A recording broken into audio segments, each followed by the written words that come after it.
Queridas amigas y amigos, bienvenidos a Opiniones. Ustedes saben que este es un programa conducido por un periodista de mucho prestigio y de mucha experiencia, Pedro Corzo, pero él está en este momento cumpliendo unas tareas periodísticas precisamente en Puerto Rico, en la Isla del Encanto.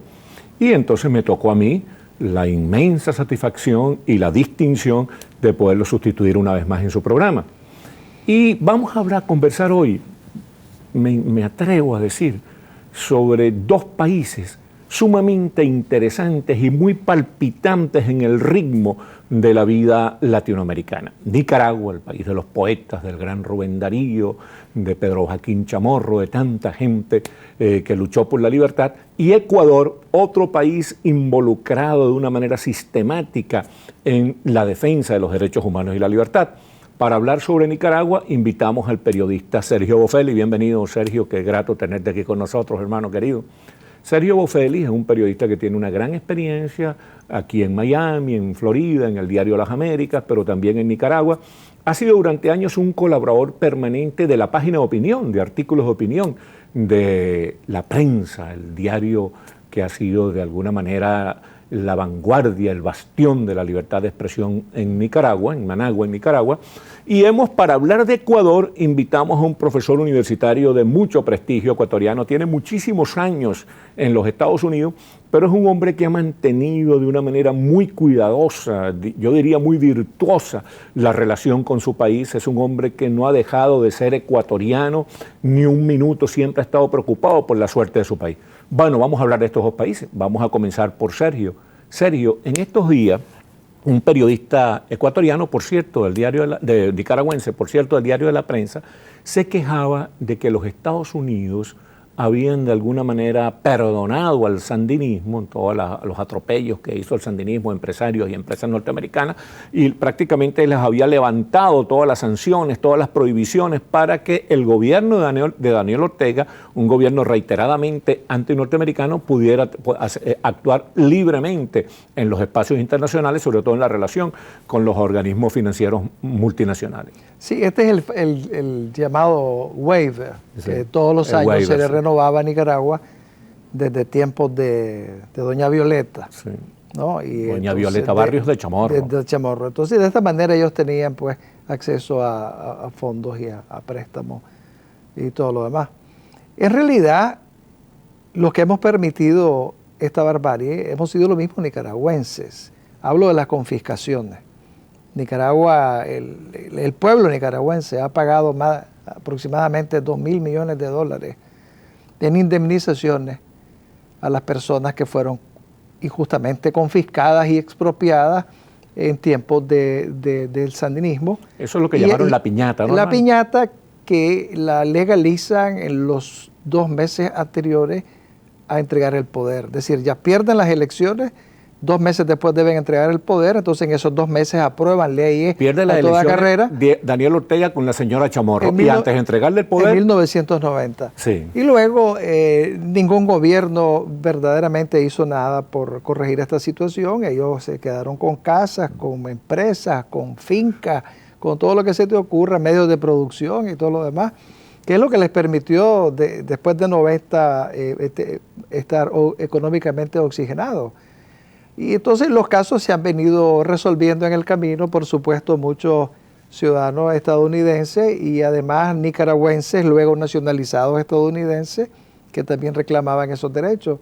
Y así se mantuvo el waiver. Actualmente quedan 175 casos nada más y se prevé una pronta solución. Yo creo que... ¿Pero tú crees que fue correcta la posición de Estados Unidos de facilitar el ingreso de Nicaragua en el concierto de las instancias multilaterales de financiamiento? Ortega es un alumno, un discípulo del FMI muy bien aplicado.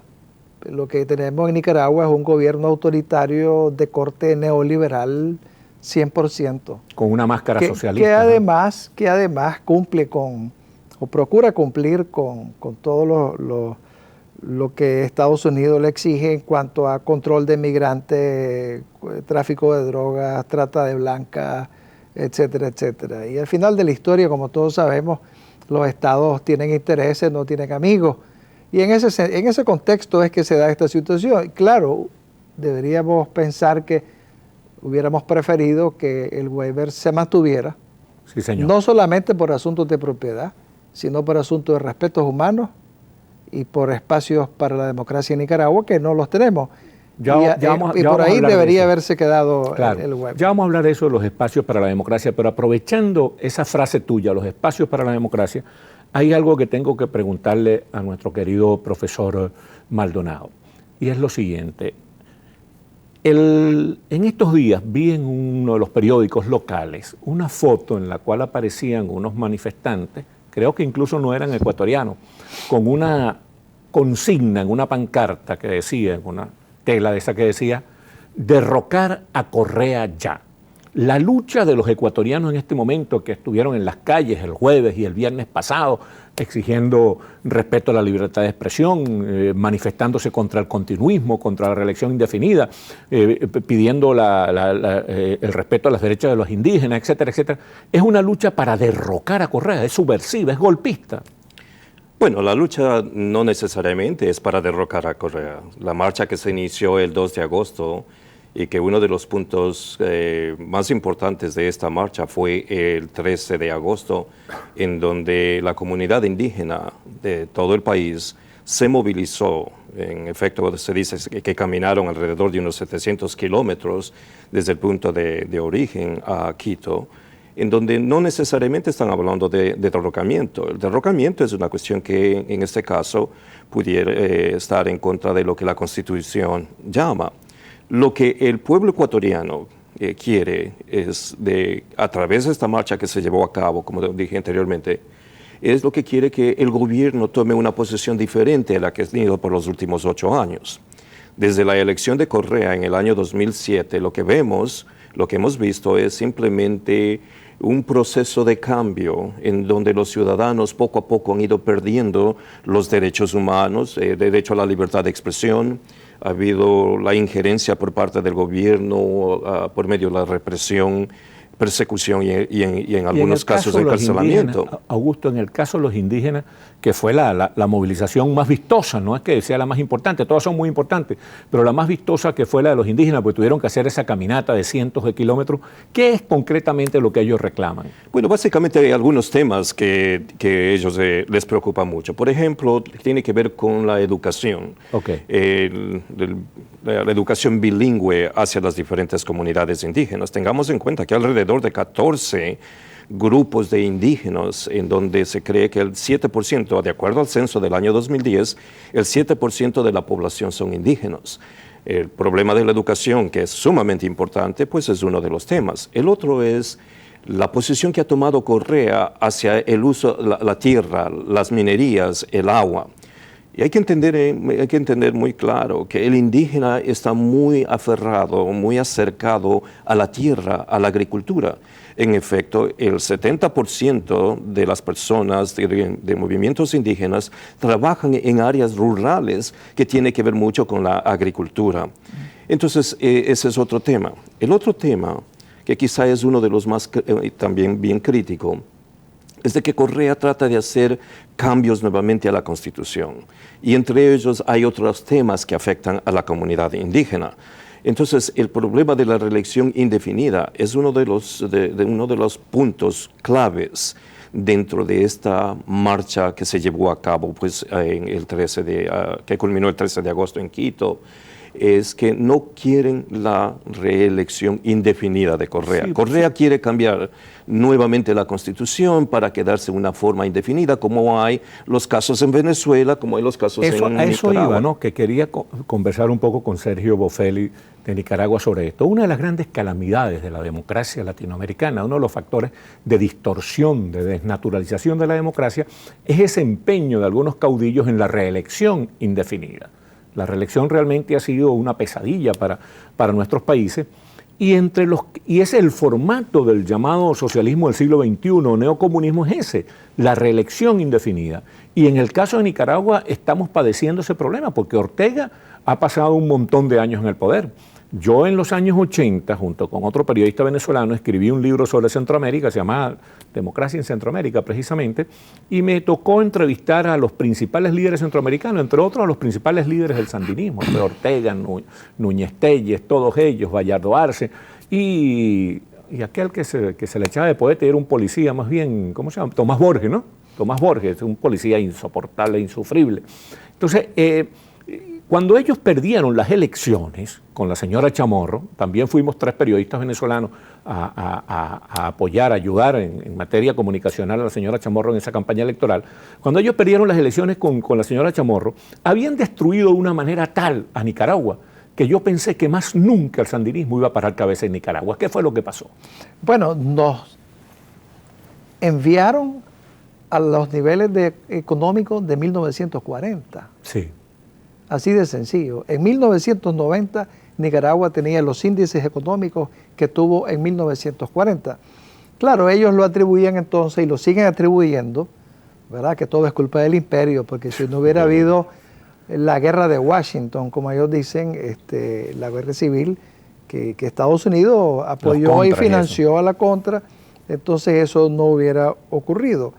Cuando en realidad sabemos que había toda una estrategia y un plan para exportar la revolución nicaragüense, por lo menos a El Salvador, y a Honduras. Y en ese momento ellos se inscribieron en el, ¿cómo te digo?, en el concierto de la Guerra Fría, porque se pusieron al servicio de la Unión Soviética y de Cuba en ese momento. Totalmente cayeron en sus manos, como también hoy siguen en el mismo camino. Lo que quiero decirte es, pero los nicaragüenses sabemos que fueron el campesinado nicaragüense, al sentir aquella opresión, que el maestro cubano llegaba a la comunidad y decía que Dios no existe y que la tierra es de todos, etcétera, etcétera, lo que hablaba el profesor, ¿verdad? Lo que está en el corazón de nuestros campesinos y nuestros indígenas, es un asunto serio.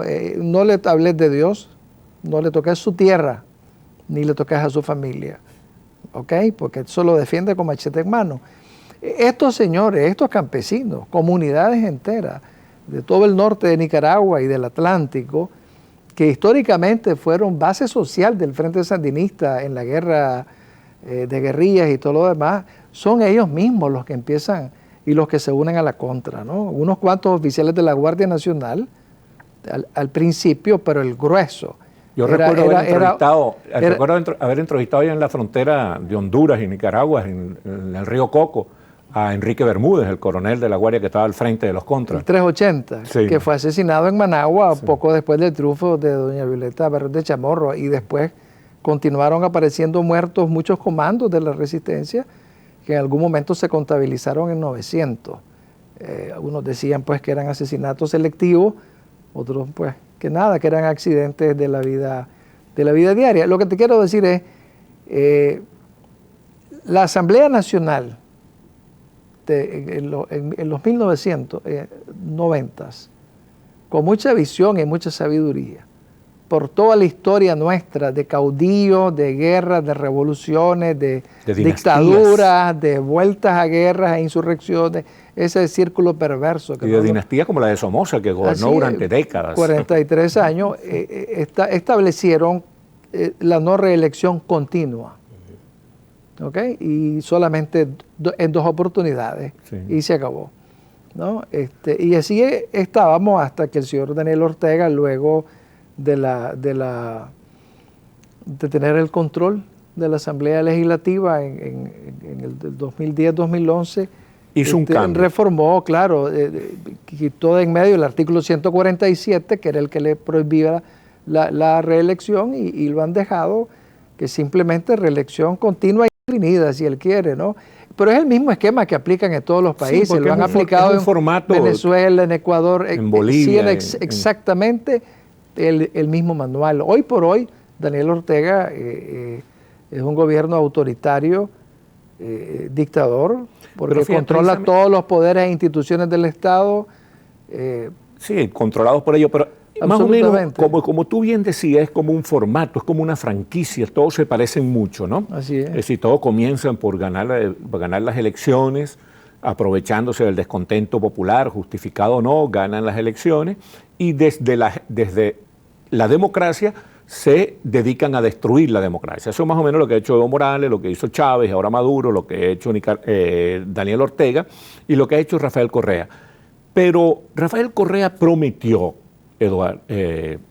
Augusto, Rafael Correa prometió que él no iba a incurrir en el vicio del continuismo, de eternizarse en el poder, que no se iba a lanzar por el camino de la reelección. ¿Cómo ocurrió que él traicionó esa promesa que le había hecho a los ciudadanos ecuatorianos? Bueno, inicialmente la posición de Correa fue exactamente lo que tú dices, Alexis, y da la casualidad de que en más de una ocasión tomó la misma posición, de no continuar, de terminar su segundo periodo, y pues se retiraba. Pero en el proceso, siguiendo casualmente el modelo de la franquicia a la que tú te referías, es un modelo que fue iniciado, como todos lo sabemos bien, con el Foro de Río de Janeiro, en donde básicamente lo que hace Fidel Castro y Chávez es tratar la estrategia para la socialización, o traer al socialismo, al comunismo cubano hacia Latinoamérica. Entonces Correa, y esto fue en el año 1999, Correa es electo en el 2007, en donde Correa, mintiendo hasta cierto punto, dentro de una farsa, promete al pueblo ecuatoriano que iba a ser un gobierno que se basaba en la democracia. Pero poco a poco, él, como parte de esta cubanización, que yo lo llamo muchas veces, que es traer el sistema cubano e implementar eso en el país de Ecuador, ¿qué es lo que él hace? Empieza a hablar de una revolución ciudadana.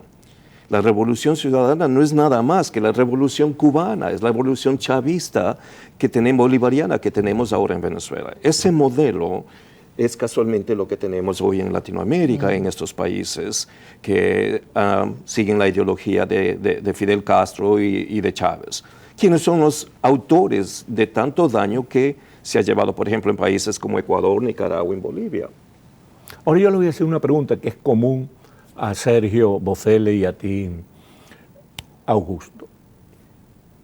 El modelo cubano y venezolano se parecen mucho, porque Chávez y Maduro han jugado a copiar exactamente el modelo cubano, tanto desde el punto de vista político como económico. Sin embargo, la gente dice que hay una diferencia entre el desenvolvimiento de los gobiernos de Cuba y Venezuela en relación con los gobiernos de Bolivia, Nicaragua y Ecuador, que Evo Morales,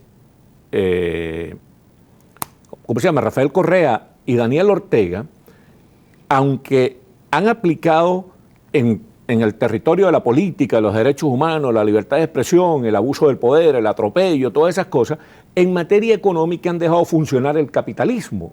O sea que ellos son neoliberales en lo económico y socialistas en lo político.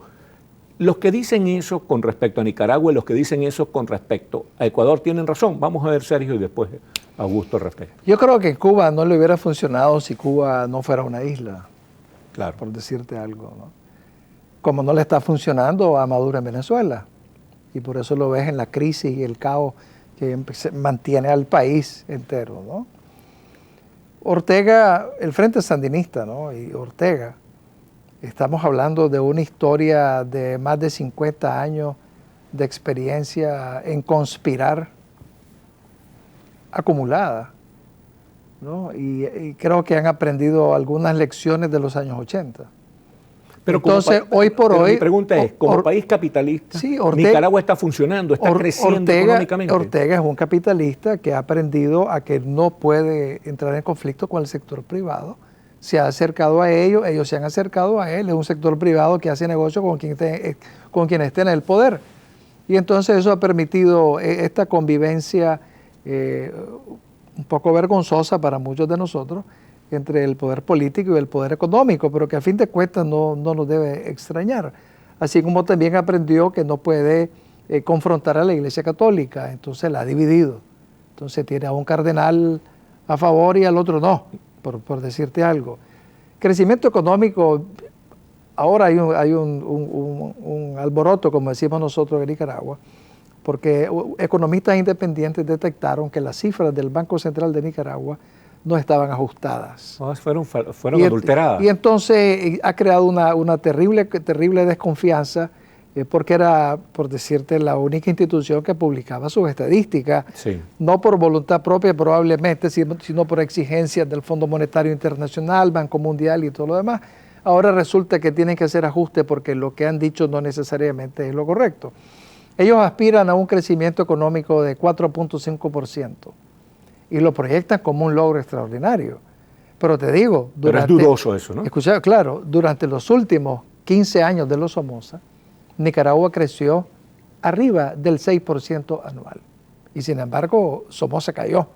Y no cayó porque la economía estuviera mala, sino porque había ahogado y cerrado los espacios democráticos en el país. Ahora, en Ecuador, Augusto, se puede decir lo mismo. Es cierto que ha habido un auge económico, un crecimiento en Ecuador. Además, en el caso de Ecuador, favorecido por los precios del petróleo que estuvieron altos durante un periodo largo. ¿Es cierto eso, que se puede, que con el gobierno de Correa ha habido un gran salto adelante de la economía en Ecuador? Bueno, el factor del petróleo fue muy importante para el desarrollo de la economía ecuatoriana durante los 6 años de periodo de Correa. Pero déjame decir algo. Por las mismas palabras de Fidel Castro, el socialismo no funciona en la isla. ¿Eso qué es lo que dice? Que todos estos ideólogos, como Correa, como Morales, siempre estuvieron atados al capitalismo. El hecho es de que si nosotros miramos la posición de Raúl Castro y las relaciones con los Estados Unidos, es porque ya no tiene la misma dependencia o no va a tener la misma dependencia del petróleo como lo tuvo en un momento. Busca otros mercados. Lo hizo con Rusia y lo están haciendo ahora, dejando a Venezuela a un lado, por lo menos en el papel que se han dado con los Estados Unidos. Pero aquí hay algo. A la raíz de la muerte de Chávez, todos estos Morales y Correa y Ortega, pues empiezan a tomar diferentes posiciones, tanto políticas, sociales como económicas, porque ya no hay el gorila que hasta cierto punto fue el que tenía todo el dinero a través del petróleo, dejando hoy a Venezuela en una situación caótica económicamente. En donde pero ha crecido Ecuador, ha crecido. Bueno, hay un auge económico realmente. Porque es que Correa dice que con él Ecuador ha tenido un gran beneficio económico, Ecuador se ha desarrollado. ¿Cuál es la verdad? Pero mira, las estadísticas, jugar con números es muy fácil y eso es lo que ellos hacen allá. Juegan con los números para demostrar lo que no es la realidad. Y mira una realidad, el gran endeudamiento que tiene Ecuador es uno de los peores endeudamientos que ha habido en la historia del Ecuador. Van a haber generaciones, hijos de nuestros hijos y de sus hijos y quizá de sus hijos, que van a tener que pagar por todo ese endeudamiento a China y a otros. Pero eso se ha traducido en obra social visible.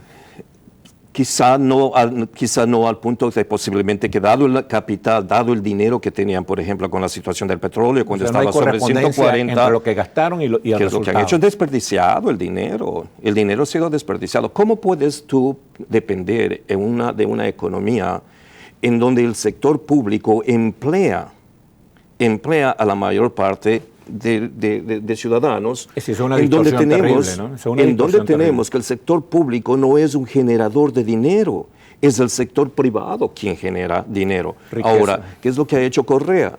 Como algunos de estos líderes llamados autolíderes en estos países, es lo que han hecho es opacar al sector privado y ser selectivos a quienes ellos apoyan siempre y cuando están en favor de la revolución ciudadana. Lo que ha creado es una nueva sociedad, un nuevo grupo de millonarios que simplemente se han beneficiado a través de la corrupción del gobierno que tenemos. Los millonarios del gobierno, pues, los nuevos ricos del gobierno.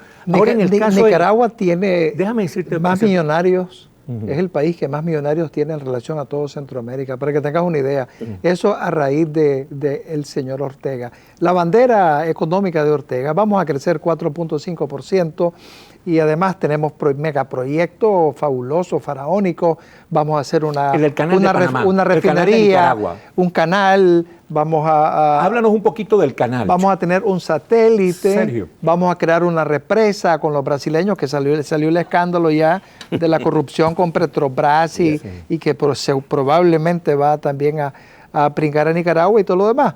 Y aunque te dibujen como te lo dibujen, el asunto macroeconómico en la mesa del nicaragüense no está llegando todo lo que debería llegar. Te lo resumo de esta manera. El poder adquisitivo del trabajador nicaragüense ha decaído 10%. Y la canasta básica del nicaragüense se ha triplicado. Cuando yo salí de Nicaragua en el 2006, la canasta básica era poco más de 4.000 córdobas. Hoy está a más de 12.000 córdobas y el salario ha disminuido y los salarios no han aumentado. Pero dime una cosa, porque es que eso, siento que hay mucho interés en la opinión internacional porque hay mucha confusión con respecto a eso.